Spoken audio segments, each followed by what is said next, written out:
Tous les séraphons sont chacun affiliés à une certaine constellation. Chacune a sa propre culture et sa propre interprétation du grand dessein des anciens. Elles sont habituellement dirigées par un Slan ancien depuis un temple capital, autour duquel plusieurs autres plus petits vaisseaux sont affiliés, ainsi que des avant-postes situés à la surface des royaumes. La plupart des constellations n'ont qu'un seul Slan qui les dirige et délègue les affaires de guerre aux généraux saurus et à leurs skinks bureaucrates aux affaires qui demandent un peu plus de diplomatie et de réflexion. Les plus grandes constellations, cependant, ont parmi leurs rangs plusieurs Slans, chacun commandant une différente partie de leur cité et de leur flotte. Les noms des différentes constellations sont généralement basés sur des divinités dont certains seraient peut-être des anciens ou en tout cas liés à eux. La nature de la divinité qui figure dans le nom des constellations a tendance à déterminer le tempérament de ces séraphons. Cependant, il y a aussi un autre paramètre qui est très déterminant pour leur nature, et c'est d'ailleurs aussi quelque chose qui divise entièrement la race séraphon en deux, c'est-à-dire s'ils sont des stellaires ou des cristallisés. Les constellations de séraphons stellaires sont bien plus distantes et réservées sur leur façon d'interagir avec les royaumes mortels, car ces séraphons ont passé un très long moment dans les cieux d'Azir et sont donc infusés de l'énergie céleste des royaumes. Bien souvent, leurs vaisseaux restent en orbite autour des autres royaumes dans le vide éthérique. Les plus grandes constellations stellaires, comme la queue de Dracossion et les crocs de Sotek, peuvent apparaître assez soudainement à peu près n'importe où dans les royaumes, et ensuite disparaître aussitôt. Bien souvent, on ne comprend pas immédiatement les motivations de leurs plans, qui peuvent parfois prendre des siècles à pleinement se dévoiler après leurs actions. Pour les mortels, ce sont vraiment des aliens, des êtres extérieurs au royaume, avec une façon de penser et un comportement qui leur est incompréhensible. Les cristallisés, quant à eux, vivent de manière plus animale et sont redevenus plus organiques en vivant dans les jungles des royaumes, qu'ils ont parfois créés eux-mêmes en les terraformant. Les plus grandes constellations cristallisées, comme la griffe de Coatl et les lézards de tonnerre, possèdent d'immenses territoires dans les royaumes et vont généralement beaucoup plus interagir avec les autres mortels, qui les voient comme des voisins quelque peu étranges, mais bien plus préférables à la mort, la destruction et le chaos. Mais le but des séraphons, qu'ils soient stellaires ou cristallisés, est le même, et c'est même la raison de leur création et de leur existence, vaincre le chaos une bonne fois pour toutes.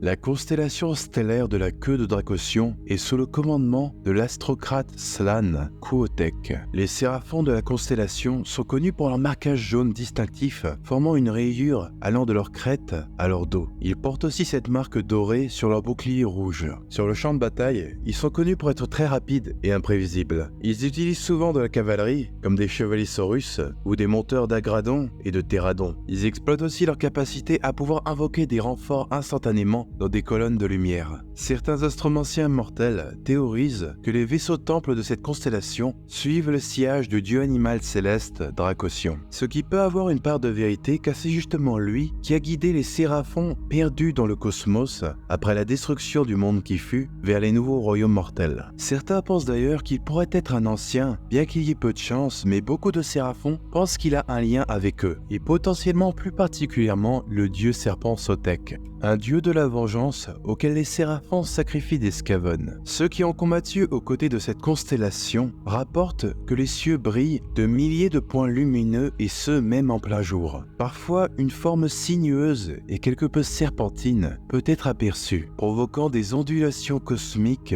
à chacun de ces mouvements, ce qui pourrait laisser penser que ces séraphons et Dracossion pourraient directement agir ensemble dans la lutte contre le chaos. Certains pensent même que les séraphons de cette constellation sont des manifestations de la volonté de Dracossion lui-même, comme les Slans l'auraient fait avec d'autres séraphons. Il y a très peu d'informations qui viendraient confirmer ces dires, mais le fait est que les corps célestes brillent plus intensément au-dessus d'eux, presque comme un signe d'approbation divine.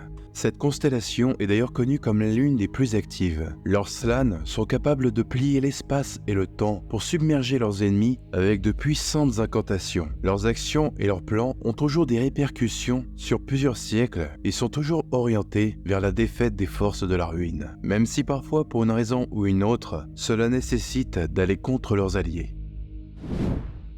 Une autre constellation stellaire majeure est celle des Crocs de Sotek, dirigée par le Slan Zectoca. Leurs membres sont facilement reconnaissables à leurs écailles bleues ornées de bandes rouges. Ils ont beaucoup combattu aux côtés des Éternels de l'Orage et des cités de Sigmar depuis la guerre des Portes. Sous la direction de Zectoca, ces Skink ambassadeurs ont établi des enclaves dans les cités de Sigmar, ce qui est assez inédit pour les stellaires qui ont tendance à rester plus en retrait. Dans ces enclaves, ils ont offert leurs services aux mortels en tant que scribes, artisans et voyants, et ce afin de faciliter leur intégration parmi les mortels en imitant certains comportements humains. Cependant, secrètement, les plans du Slan Zectoca ont un but bien plus sombre et insidieux, car ils cherchent à organiser une coalition unifiée des forces de l'ordre, mais entièrement sous le contrôle des Séraphons. Ces skinks les plus rusés éliminent discrètement les menaces à ces plans d'unification, que ce soit des cultistes du chaos ou d'autres mortels gênants, et blâment bien souvent ces meurtres sur les filles de Cain, utilisant leur mauvaise réputation contre elles. En retour, les Cainites rejettent aussi la faute sur les Séraphons, qui nient bien sûr toute implication. Sans aucune preuve concluante, les autorités des cités de Sigmar doivent souvent classer ces affaires. La tendance des Crocs de Sotek à utiliser la discrétion dans leurs opérations se ressent aussi dans leur tactique de combat. Ils préfèrent attaquer en embuscade et utiliser des fléchettes et des javelots empoisonnés pour neutraliser leurs ennemis le plus rapidement possible. Et ce, souvent guidés par les visions célestes de leurs prêtres, leur permettant d'agir avec une extrême précision et fluidité. L'interprétation du grand plan ont tendance à diverger entre les différentes constellations et il arrive même parfois qu'ils se mettent des bâtons dans les roues entre eux. Mais l'interprétation de la constellation de la griffe de Coatl est probablement l'une de celles qui est le plus divergée, car elle est à l'âge de Sigmar entièrement contrôlée par des Saurus qui cherchent à exploiter leurs swabs de sang au service du grand dessein. On pourrait même d'ailleurs penser qu'ils ont complètement abandonné le grand dessein pour une vie plus sauvage. Cela est dû au fait que pendant l'âge du chaos, les Skaven du clan Pestilence ont infiltré et saboté leur vaisseau-temple, ce qui l'a fait s'écraser dans les jungles voraces de Mekitopsar, à Gur, le royaume de la bête. Le seigneur Slan Kex, Q-U-E-X au cas où, a été gravement infecté et blessé durant le crash et est maintenant confiné entre la vie et la mort. Avec leur Slan incapable de les diriger, les Saurus ont pris les rênes au lieu des Skinks. Ils ont alors décidé de pousser au maximum les machines de leur temple afin de booster les bassins de frais et d'augmenter énormément les naissances de Saurus afin de grossir grandement leurs armées. Ces Saurus sont d'ailleurs connus pour être extrêmement sauvages et agressifs, comme animés par une fureur inextinguible. Les guerriers de la griffe de Coatl dirigent des campagnes de conquête et d'expansion brutales et étendent de plus en plus leur territoire autour de Mekitopsar et terraforment toute la région au fur et à mesure en jungle grâce aux machines de leur vaisseau-temple. Malgré leur sauvagerie, le seigneur Croak tente de guider ses serviteurs égarés et de les canaliser pour servir le grand dessein. Certains Slan, cependant, pensent qu'ils sont tous amenés à disparaître et que l'état des Séraphons de Mekitopsar est ce qui attend tous les Séraphons dans le futur. Certains ont donc commencé à poser des cités-temples au milieu des territoires du chaos pour qu'à l'avenir des Saurus reproduisent ces hordes bestiales qui continueront tout de même à combattre l'influence du chaos après leur départ. La constellation du Lézard Tonnerre est connue pour élever de colossales bêtes de guerre. Cette constellation cristallisée a été établie initialement avec l'aide des Sylvanes.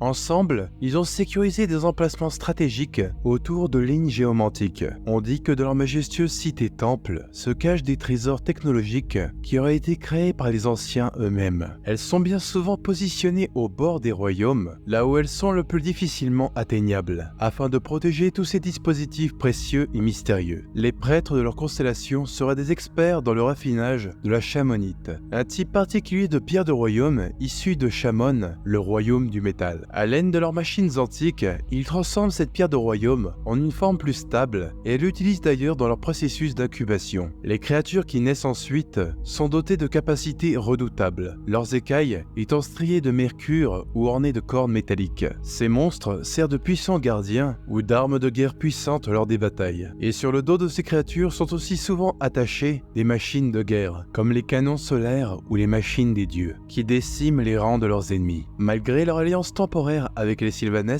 leurs relations sont désormais tendues, car les Séraphons imposent un ordre strict dans les régions qu'ils purifient, tandis que les Sylvanesses préfèrent laisser la nature se développer normalement. Ces idéologies différentes provoquent souvent des frictions et ont même mené à des escarmouches ouvertes.